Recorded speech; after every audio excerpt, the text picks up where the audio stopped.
And it's Monday, the second day of February 2026, and we're in the second month of the year 2026.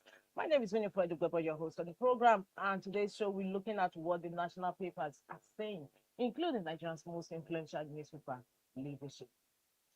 Leadership's leading story today, this Monday, February 2nd, 2026, says hospitals still reject emergency cases despite mandatory treatment law.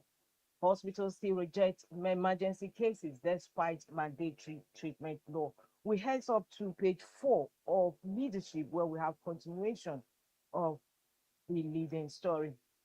11 years after Nigeria enacted one of Africa's strongest health rights laws, millions of Nigerians remain unaware that they are legally entitled to free emergency medical treatment. However, hospitals continue to turn patients away, families lose loved ones at their gates, and implementation failures undermine what should have been a transformative policy for saving lives. Section 20 of the National Health Act, NHA 2014, makes it a criminal offense for any healthcare provider, worker, or facility to refuse emergency care to anyone. The law mandates immediate treatment without preconditions and prescribes penalties, including fines. Yet, despite this clarity, enforcement remains weak, awareness is low, and preventable the deaths continue. The National Health Act, signed into law by President Goodluck Jonathan in October 2014, guarantees mandatory emergency treatment for accident victims, pregnant women in labor, gunshot victims, stroke, heart attack, and asthma patients, as well as children in critical condition, whether or not they can pay. The law created the Basic Healthcare Provision Fund, BHCPF, to finance primary healthcare centers, health insurance for the poor, emergency medical systems, and other programs. But in reality, Nigerians continue to pay with their lives. For Mrs. Rose Eze in Onitsha, Anambra State, the law meant nothing the night her 8-year-old son was hit by a speeding tricycle. We rushed him to a private hospital. The nurse said we must pay a 70,000 naira deposit before a doctor will see him. My boy was bleeding, she narrated. She said they later found help at a public hospital, but precious time was lost. Nobody told me emergency treatment is supposed to be free, she said. Excerpts from today's leading story on Leadership newspaper is actually health news. Hospitals still reject emergency cases despite mandatory treatment law. And of course, that is also it also ties to or linked to one of the leading stories on today's Leadership. Snake bite tragedy, Abuja Catholics mourn singer Ifunaya. That's a leading story. Internationally, the BBC also carried the news just this morning. Ifunaya died as a result of snake bites, and the most hospitals she went to, public hospitals she went to in the Federal Capital Territory, didn't have the snake bite injection of venom to counter it. And unfortunately, she succumbed to the cold hands of death. May her soul rest in peace. Hospitals still reject emergency cases despite mandatory treatment law. And that was also what caused the life of Arise TV anchor, who also died as a result of a jumping armed robbery attack, and she jumped from a two-story building. Hospitals rejected her, as we were told. So awareness is key for Nigerians to know that they actually, in any emergency cases, they have a free, they're entitled to free treatment. Still on Leadership cover stories, federal government approved drug testing in tertiary institutions. Federal government approved drug testing in tertiary institutions. That story runs on page 6 of Leadership. Coup plot, I was a target, could have been shot, said Defense Minister. Zamfara Governor Lawal inaugurates 5 strategic projects in South local government area. Fumi Wali bandits abducted 86, not 166. Village head claims some reports have it as 177. Bandits abducted 86, not 166. Village head claims. However, the department remains that the abduction actually took place, not the denial by the police. Politicians are source of Nigerians' problems, coming from Labour Party 2023 presidential candidate Peter Obi. Politicians are source of Nigeria's problems. And on the business boss of Leadership, Nigeria faces 225,000 barrel per day output cut as share shorts FPSO for maintenance. Nigeria faces 225,000 barrel per day output cut as share shorts FPSO for maintenance. Lastly, on the cover of leadership, which is atop the masthead of leadership, actually, leadership award shows Nigeria moving towards meritocracy coming from the Deputy Speaker of the House of Representatives, Honorable Benjamin Kalu, who was nominated as a Legislator of the Year 2025 by leadership as an indication that Nigeria is moving towards merit-based system. That is what the Speaker said. The Deputy Speaker said in response to Leadership Award. From the cover of Leadership, we move to the page 3 of Leadership, where we have our stand. Today's stand is on Tinubu's visit to Turkey.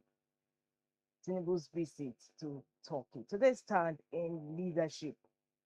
From today's stand, we move to the back page. We actually review 3 pages in Leadership: the cover, the stand, and of course the back page.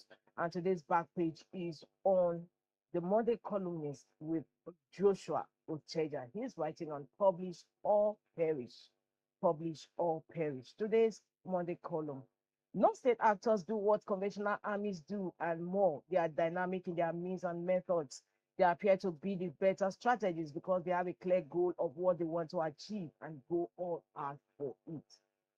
We're at war. I do not wish to preempt any thoughts. I'm only stating the obvious. Boko Haram, ISWAP in the northeast, bandits, and then, of course, extremist organizations in the northwest.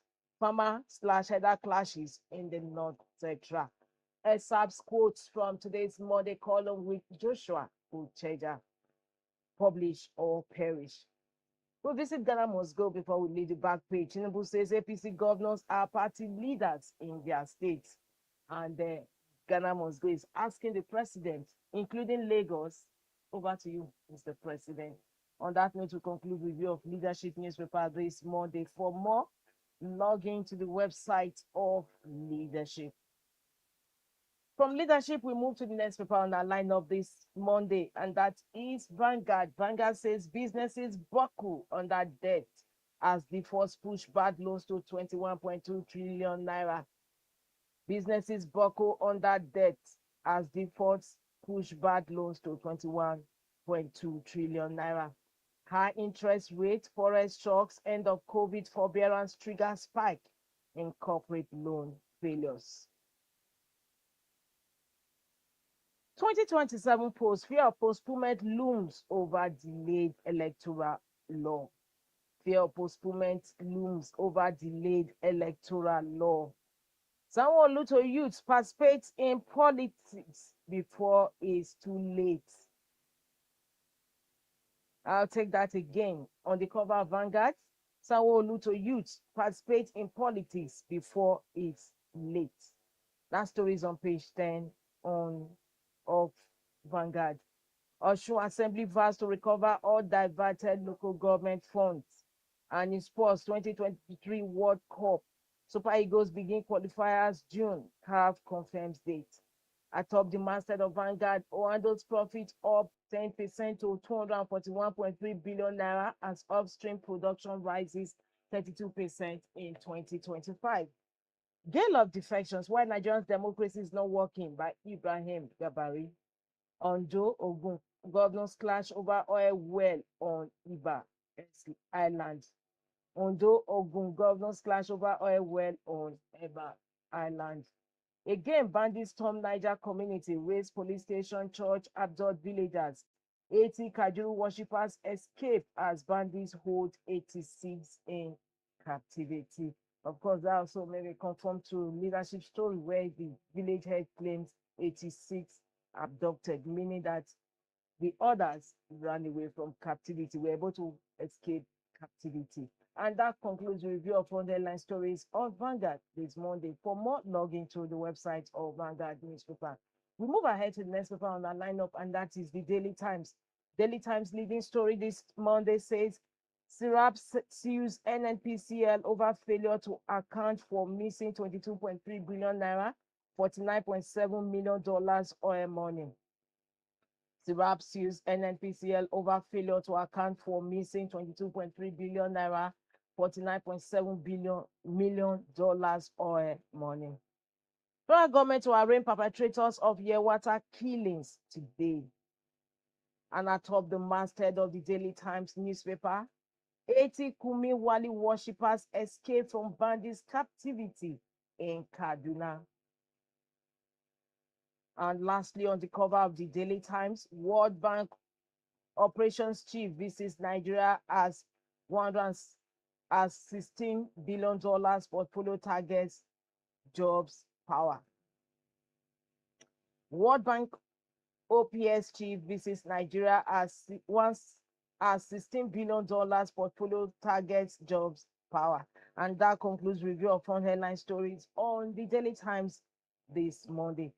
And don't forget to log into the website of the Daily Times for continuation of other headline stories. We move ahead to the next paper we have on our lineup this Monday, and that is the Punch. Punch leading story says Travels presidency spends 34 billion naira on forex in 2 years.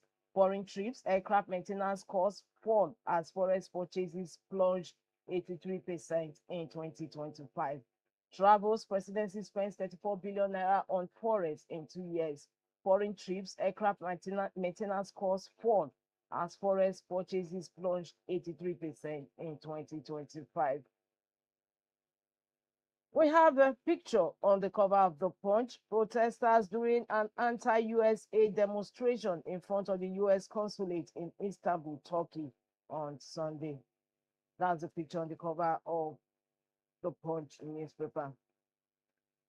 Osun Assembly APC chairman clash over local government funds. Makoko demolitions. Lagos Assembly to meet community leaders for Tuesday. Wando records 3.2 trillion naira revenue amid oil production surge. Ogun, Ondo in fresh battle over oil-rich boundary island. Who I was marked for arrest, assassination, defense minister. Defense headquarters faces heat as military personnel bypass airport checks. Defense headquarters faces heat as military personnel bypass airport checks. Lastly, on the cover of the Punch newspaper this Monday, health workers strike grounds hospitals. That continues on page 8 of the Punch, and that runs off the review of front headline stories on the Punch this Monday. For more, log into www.punchng.com. From the Punch, we move ahead to the next paper, and which incidentally is the last paper for review this Monday, and that is Blueprint newspaper.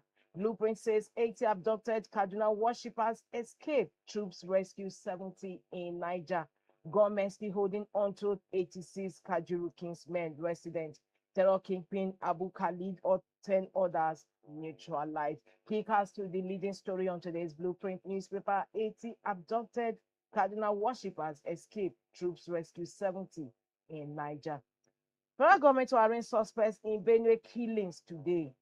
Tinubu's fearless reform battles yielding unprecedented success. Idris, we are on healing journey to 1 trillion naira economy presidency. Tinubu's fearless reform battles yielding unprecedented success. We are on healing journey to 1 trillion naira economy coming from presidency. However, the news just beneath the ending of the paper is not so legible. But we'll move ahead to Blueprint, to the masthead of Blueprint. African students honor Senator Yari, President Mahama orders in Ghana. Federal government plans bailout for Gencos in 4 trillion naira debt. Lukman poised to join Atletico Madrid. And that also concludes review of front headline stories of Blueprint newspaper this Monday. For more, log into www.blueprint.ng. Well, viewers, we've come to today's end of the show, Inside Nigeria on Leadership Television, where we just review some national newspapers, including Nigeria's most influential. Don't forget to log into our website for more stories, and don't also forget to follow us, like us on all our social media handles. Thanks for joining in. My name is Winifred once again. I look forward to having you same time, same station tomorrow. Thank you for watching. For sponsorship and advert placements, please contact 080-3688-6 6158. Last Word Leadership Podcast Studio. You have the last word.